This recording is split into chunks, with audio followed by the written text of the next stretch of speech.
Audio Jungle.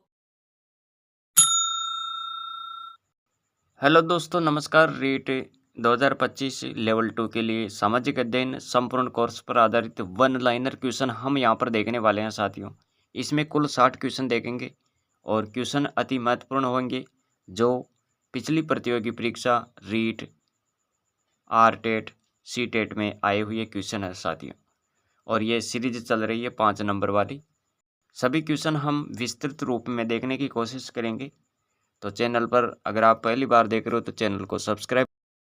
बिना देरी किए हुए इस सीरीज को शुरू करते हैं, क्योंकि क्वेश्चन हमारे पास है। आज का पहला क्वेश्चन है, पानी की पक्षियों के लिए कौन सा राष्ट्रीय उद्यान अंतर्राष्ट्रीय स्तर पर प्रसिद्ध है? तो यहाँ पर आप याद रखेंगे केवलादेव घना पक्षी विहार भरतपुर। और राष्ट्रीय उद्यान का दर्जा कब दिया गया है इसको? तो साथियों याद रखें 1981 में राष्ट्रीय उद्यान का दर्जा मिला। 1985 में इसे विश्व विरासत सूची में शामिल किया गया। क्वेश्चन है, राजस्थान में डब्बोक हवाई अड्डा कहाँ पर स्थित है? यहाँ पर क्या लिखा हुआ है? यहाँ पर डब्बोक है साथियों, डब्बोक हवाई अड्डा। और ये कहाँ पर है? उदयपुर में। चंद्रगुप्त मौर्य वृद्धावस्था में जैन साधु भद्रबाहु के साथ तपस्या करने किस स्थान पर चला गया था?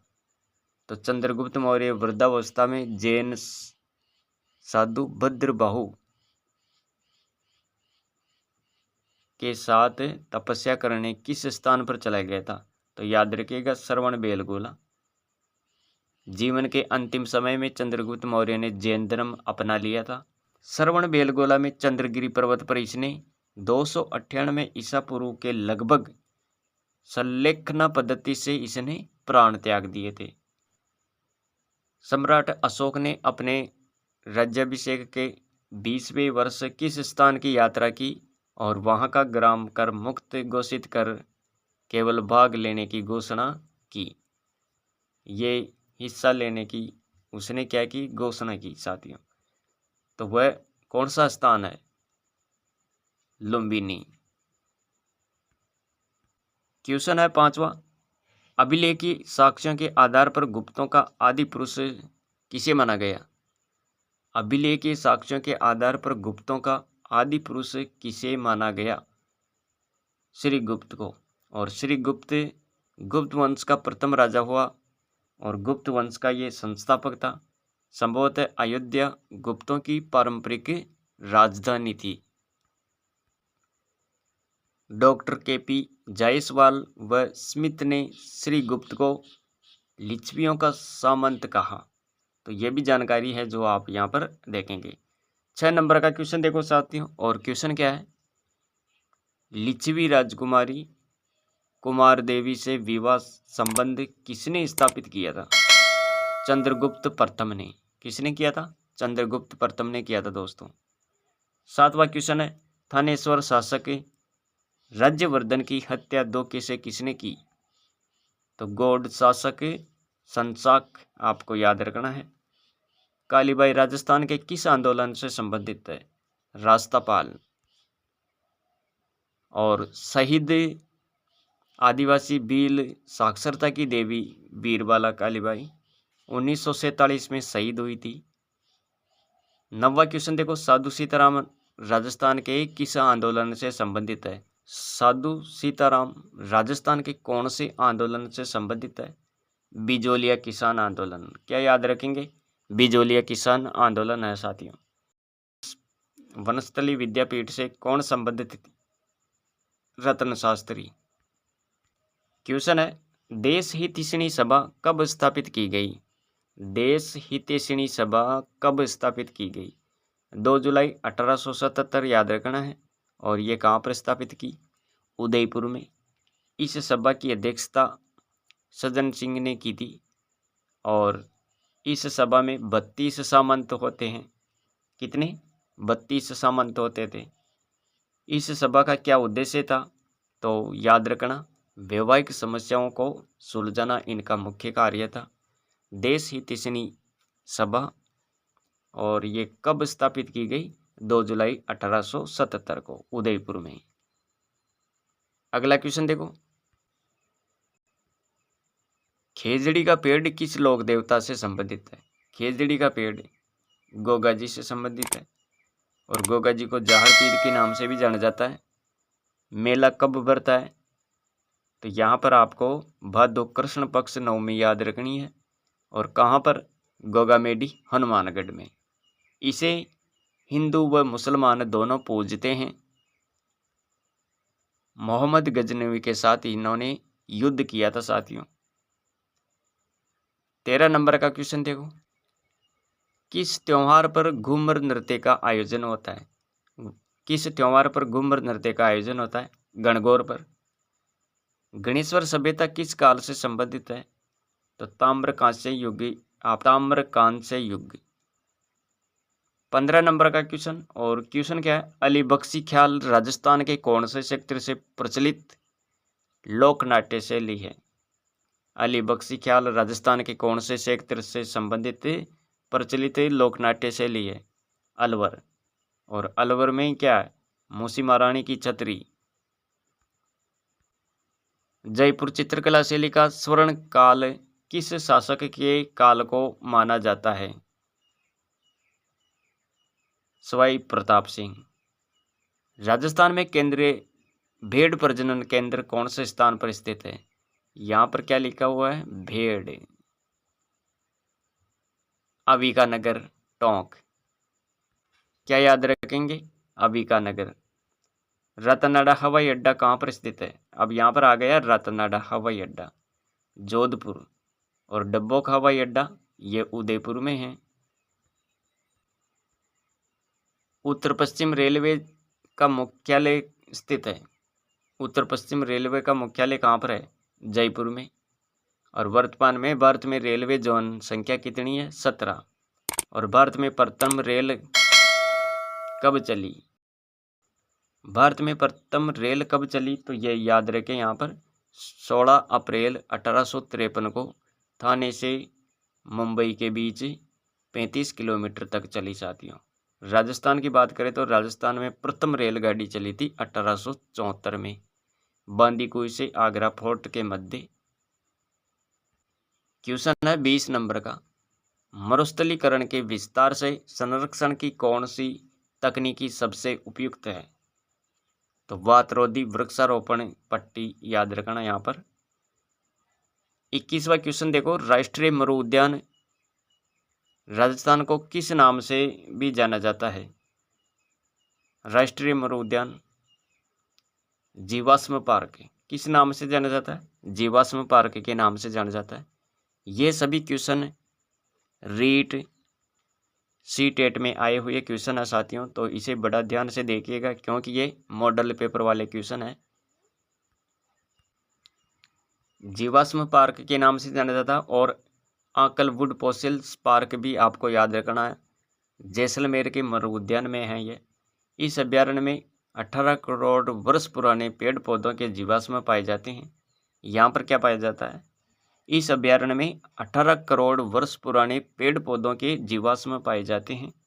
मरु उद्यान क्षेत्रफल की दृष्टि से राजस्थान का सबसे बड़ा अभ्यारण्य माना जाता है, तो ये आपको यहाँ पर देखना है साथियों। इसके बाद में अगला क्वेश्चन देखते हैं। 22 नंबर का क्वेश्चन देखो, अर्ध शुष्क पूर्वी मैदानी कृषि जलवायु उपखंड में सम्मिलित है। जयपुर, अजमेर, टोंक। और जलवायु को प्रभावित करने वाले कारक कौन कौन से हैं? तो अक्षांशीय स्थिति, समुद्र तल से दूरी, समुद्र तल से ऊंचाई। इसके बाद में देखो यहाँ पर अरावली पर्वत श्रेणियों की स्थिति और दिशा, ये सब जलवायु को प्रभावित करने वाले कारक है। अगला क्वेश्चन है, और क्वेश्चन क्या है? गजनेर लिफ्ट नहर का नया नाम। गजनेर लिफ्ट नहर का नया नाम क्या है? पन्नालाल बारूपाल लिफ्ट नहर। इंदिरा गांधी नहर सतलज व्यास नदियों के संगम पर निर्मित हरी के बांध से निकाली गई, और ये पंजाब राजस्थान में पानी की आपूर्ति करती है। इस नहर का उद्घाटन 31 मार्च 1958 को हुआ, और इस नहर की एक लिफ्ट नहर है जिसे गजनेर लिफ्ट नहर का नाम दिया गया। इसका नया नाम क्या है दोस्तों? पन्नालाल बारूपाल लिफ्ट नहर। गजनेर लिफ्ट नहर से लाभान्वित जिले कौन कौन से हैं राजस्थान के? तो राजस्थान के लाभान्वित जिले आपको यहाँ पर देखना है बीकानेर, नागौर। तो यह है महत्वपूर्ण जानकारी जो आप विशेष रूप से नोट रखें, याद रखें। यहाँ पर क्वेश्चन देखो, 24 नंबर का क्वेश्चन है, जोधपुर में राजाओं की छत्रियां कहाँ स्थित है? मंडोर।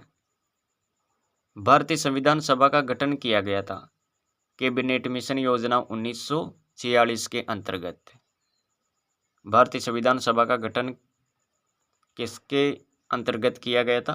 तो कैबिनेट मिशन योजना 1946 के अंतर्गत। ये आपको यहाँ पर देखना है। 26 नंबर का क्वेश्चन देखो, भारतीय संविधान में समता का अधिकार 5 अनुच्छेदों के द्वारा प्रदान किया गया, और ये 5 अनुच्छेद आपको यहाँ पर देखना है। 5 अनुच्छेद है, 14 से लेकर 18 तक है, ये आप यहाँ पर देखें। 27 नंबर का क्वेश्चन है, भारतीय संविधान में कितने मौलिक कर्तव्य हैं? मौलिक कर्तव्य कितने हैं? 11। और ये मौलिक कर्तव्य कहाँ से लिए गए? तो रूस के संविधान से लिए गए साथियों।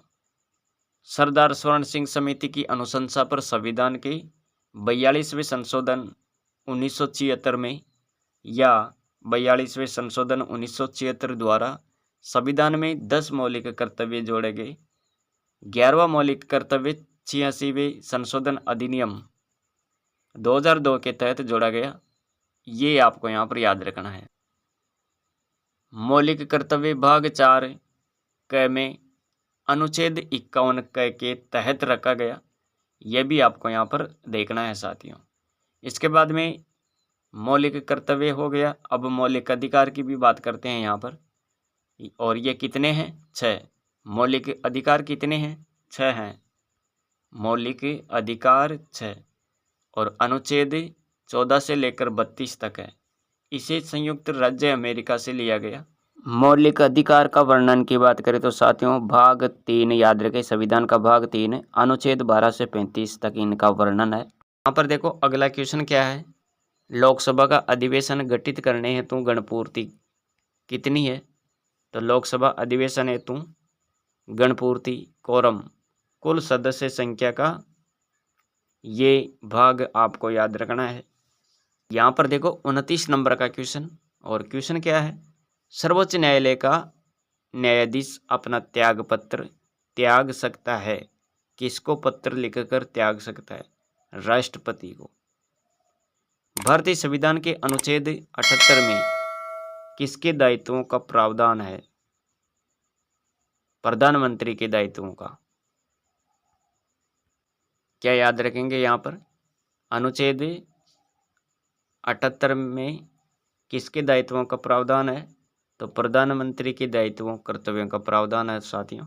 यहाँ पर देखो 31 नंबर का क्वेश्चन है, सामाजिक अध्ययन का पाठ्यक्रम का यह उपागम ज्ञात से अज्ञात, पास से दूर, सामान्य से जटिल के शिक्षण सूत्र पर आधारित है। किसके शिक्षण सूत्र पर आधारित है ये? तो विषय के आधारित उपागम है साथियों। ये आपको यहाँ पर देखना है। इसके बाद में बात करते हैं 32 नंबर का क्वेश्चन है, सामाजिक अध्ययन की पाठ्य योजना निर्माण में यह प्रश्न सामान्यतः पाठ्य विषय पढ़ने से पूर्व किए जाते हैं तथा इनका उद्देश्य छात्रों के पूर्व ज्ञान को जानना होता है। तो ये किस टाइप के क्वेश्चन होते हैं? तो याद रखना यहाँ पर दोस्तों, ये प्रस्तावना प्रश्न होते हैं। क्या होते हैं? प्रस्तावना प्रश्न होते हैं। ये आपको यहाँ पर देखना है। इसके बाद में देखते हैं अगला क्वेश्चन क्या है। 32 नंबर का क्वेश्चन है, विषय वस्तु का ज्ञान सामाजिक अध्ययन के शिक्षक का किस प्रकार का गुण है? सामाजिक अध्ययन के शिक्षक का किस प्रकार का गुण है? विषय वस्तु का ज्ञान। तो यहाँ पर आप याद रखेंगे व्यावसायिक गुण। कौन सा गुण? व्यावसायिक गुण। 34 नंबर का क्वेश्चन देखो, सतलज नदी के गहरे गहरे गड्ढों को क्या कहा जाता है? सतलज नदी के गहरे गड्ढों को क्या कहा जाता है? चौ। क्या कहा जाता है? चौ कहा जाता है साथियों। 35 नंबर का क्वेश्चन है, भारतीय क्षेत्र से दक्षिण पश्चिम मानसून वापसी की तिथि क्या है? तो भारतीय क्षेत्र से दक्षिण पश्चिम मानसून वापसी की तिथि आपको बतानी है 1 सितंबर। क्या है? 1 सितंबर है साथियों। छत्तीसगढ़ के अधिकांश भाग की विशेषता है। तो छत्तीसगढ़ का अधिकांश भाग लाल मिट्टी वाला है, तो लाल मिट्टी आपको यहाँ पर याद रखनी है। अधिकांश भाग है ना। क्वेश्चन है 37 नंबर का, लाख का वृक्ष सर्वाधिक कहाँ पर पाया जाता है? लाख का जो वृक्ष होता है ये कौन से इलाके में पाया जाता है? तो झारखंड याद रखेंगे। झारखंड में देश की 60% लाख प्राप्त होती है साथियों। 38 नंबर का क्वेश्चन देखो, भारत में कौन सा इस्पात उद्योग कारखाना लकड़ी के कोयले पर आधारित है? भारत में कौन सा इस्पात कारखाना लकड़ी के कोयले पर आधारित है? तो आपको यहाँ पर ध्यान देना है MISCO, Mysore iron and steel company, और इसकी स्थापना हुई थी 1923 में। भारत में 2011 की जनगणना का नारा क्या था? भारत में 2011 की जनगणना का जो नारा था वो क्या था? हमारी जनगणना हमारा भविष्य। सिंधु सभ्यता मानव इतिहास के काल से संबंधित है। सिंधु सभ्यता मानव इतिहास के किस काल से संबंधित है? तो आद्य ऐतिहासिक काल आपको याद रखना है यहाँ पर। नाबार्ड का मुख्यालय कहाँ पर है? नाबार्ड का मुख्यालय मुंबई। सरिस्का और रणथंभौर किस जानवर के लिए संरक्षित है? बाघ संरक्षण के लिए। सरिस्का को दुनिया का प्रथम बाघ अभ्यारण्य कहा गया है, और राज्य सरकार ने 1955 में रणथंभौर पार्क को अभ्यारण्य घोषित किया। तो ये भी आपको यहाँ पर देखना है साथियों। 43 नंबर का क्वेश्चन देखो, राजस्थान राज्य पथ परिवहन निगम RSRTC की स्थापना कब की गई? 1 अक्टूबर 1964 को। 1 अक्टूबर 1964 याद रखना, यहाँ पर इसकी स्थापना की जाती है। और साथियों इनका उद्देश्य क्या होता है? तो यहाँ पर याद रखना, यह निगम राजस्थान में पथ परिवहन के विकास और किफायती व सुविधाजनक पथ परिवहन सेवा उपलब्ध कराने के उद्देश्यों की प्राप्ति हेतु कार्यरत है, और ये एक वैधानिक निकाय के रूप में कार्य करती है साथियों। 44 नंबर का क्वेश्चन है, बिंदुसार के समय तक्षशिला में विद्रोह हुआ, उसे दबाने के लिए किसको भेजा गया था? अशोक को। राजा बनने से पूर्व अशोक उज्जयिनी का शासक था। चंद्रगुप्त विक्रमादित्य के दरबार में नवरत्नों में से सबसे अग्रणी कौन था? कालिदास। कौन था सबसे अग्रणी? कालिदास था साथियों। मेवाड़ प्रजामंडल की स्थापना किसके द्वारा की गई? मेवाड़ प्रजामंडल की स्थापना, तो यहाँ पर आपको याद रखना है, मेवाड़ प्रजामंडल की स्थापना 24 अप्रैल 1938 को उदयपुर में की गई माणिक्यलाल वर्मा के द्वारा। और अध्यक्षता किसने की? तो बलवंत सिंह मेहता की अध्यक्षता में इसकी स्थापना होती है।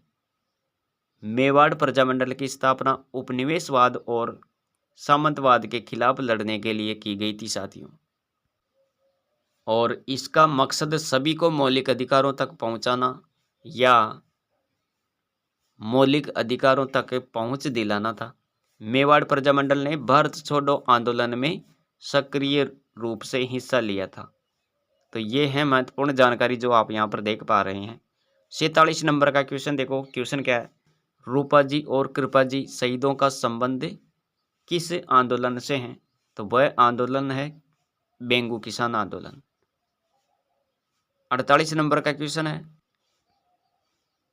किस मारवाड़ नरेश ने मुगल सम्राट औरंगजेब के साथ सहयोग की नीति अपनाई थी? किस मारवाड़ नरेश ने मुगल सम्राट औरंगजेब के साथ सहयोग की नीति अपनाई? जसवंत सिंह। किशोर सागर झील तालाब कहाँ पर स्थित है? किशोर सागर झील ये तालाब कहाँ पर स्थित है? कोटा में।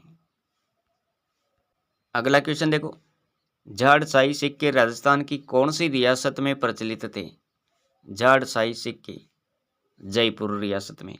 हल्दी घाटी के युद्ध में महाराणा प्रताप की रक्षा किसने करी थी? झालावाड़। और अगला क्वेश्चन देखो, केला देवी मंदिर कहाँ पर स्थित है? तो याद रखिए केला देवी मंदिर ये कहाँ पर है? ये करौली में है। त्रिकुट पहाड़ी याद रखनी है। त्रिकुट पहाड़ी कालीसिल यानी बनास की उपनदी किनारे स्थित है। ऐसी मान्यता है कि कालीसिल में स्नान किए बिना देवी के आना सफल नहीं माना जाता और देवी की आराधना में लांगुरिया गाया जाता है, नृत्य किया जाता है। तो ये सब आपको यहाँ पर याद रखना है साथियों। 53 नंबर का क्वेश्चन देखो, राजस्थान का एकीकरण कब पूर्ण हुआ था? 1 नवंबर 1956 को राजस्थान का एकीकरण पूर्ण हुआ था साथियों। 54 नंबर का क्वेश्चन है, चंबल घाटी परियोजना विकसित है? चंबल घाटी परियोजना मध्य प्रदेश और राजस्थान में, मध्य प्रदेश और राजस्थान में चंबल घाटी परियोजना विकसित है। 55 नंबर का क्वेश्चन है, केंद्रीय शुष्क बागवानी संस्थान कहाँ पर स्थित है? केंद्रीय शुष्क बागवानी संस्थान बीकानेर में है। केंद्रीय शुष्क बागवानी संस्थान कहाँ पर है? बीकानेर में।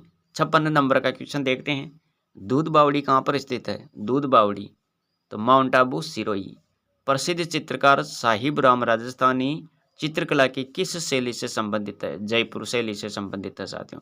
58 नंबर का क्वेश्चन है यहाँ पर, राष्ट्रीय बकरी अनुसंधान संस्थान कहाँ पर स्थित है? अंबिकानगर में। राष्ट्रीय बकरी अनुसंधान संस्थान अंबिकानगर। मेवाती बोली राजस्थान के कौन से क्षेत्र में बोली जाती है? तो अलवर भरतपुर आपको यहाँ पर याद रखना है। अगला क्वेश्चन देखो यहाँ पर, आज की सीरीज का ये लास्ट क्वेश्चन है, भारत में संसदीय प्रणाली की सरकार है क्योंकि मंत्री परिषद लोकसभा के प्रति उत्तरदायी है। तो साथियों ये थी आज की क्लास, आज का सेशन, जिसमें मैंने कुल 60 क्वेश्चन कवर किए हैं। विस्तृत रूप में व्याख्या सहित पढ़ने की कोशिश की है और क्लास पसंद आई है तो वीडियो को लाइक ज़रूर करें और अपने मित्रों के साथ भी इसे शेयर कर दें ताकि अधिक से अधिक विद्यार्थी मित्रों तक ये सेशन पहुंच सके और इसका पूरा लाभ उन्हें मिल सके। तो मिलेंगे अगली वीडियो में, आज के लिए इतना ही। Thanks for watching.